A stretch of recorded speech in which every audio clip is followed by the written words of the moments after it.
નમસ્કાર દર્શક મિત્રો, હું છું એન્કર અર્પિતા પટેલ। દેશભરના તાજા અને સચોટ સમાચાર આપણી ભાષામાં જોવા માટે A1 અભિપ્રાય ન્યૂઝમાં આપનું હાર્દિક સ્વાગત છે।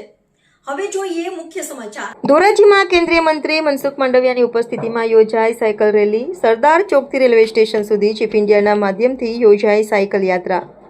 સાયકલ યાત્રામાં જિલ્લા ભાજપ પ્રમુખ, ધારાસભ્ય સહિતના અનેક આગેવાનો, કાર્યકર્તાઓની પણ ઉપસ્થિતિ। શહેરમાં શહેરીજનો, શાળાના વિદ્યાર્થીઓ સહિતના લોકોની નીકળી સાયકલ યાત્રા। દેશભરમાં પર્યાવરણ અને સ્વસ્થ રહેવા લોકો સાયકલ યાત્રામાં જોડાઈ રહ્યા હોવાનું માંડવિયાનું નિવેદન।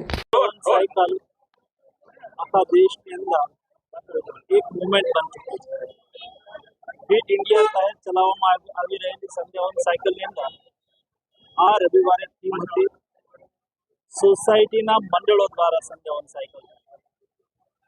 ગઈકાલ સુધી ફિટ ઇન્ડિયા પ્લેટફોર્મ પર 6000થી વધારે સ્થાનો પર દેશમાં વિવિધ સોસાયટીના મંડળો દ્વારા સંધ્યાવન સાયકલનું આયોજન કરવામાં આવ્યું છે।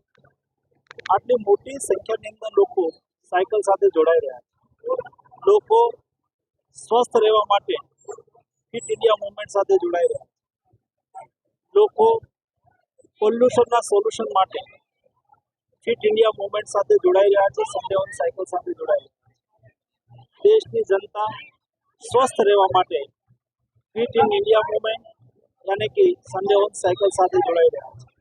ચાલો આજે ધોરાજીના રસ્તાઓ પર સંધ્યાવન સાયકલના માધ્યમથી આપણે સંદેશ આપીએ કે સૌ સપ્તાહમાં એક વખત 1 કલાક સાયકલિંગ કરીને સ્વયંને ફિટ રાખીએ, સમાજને સ્વસ્થ રહેવા માટે, ફિટ રહેવા માટે સંદેશ આપે।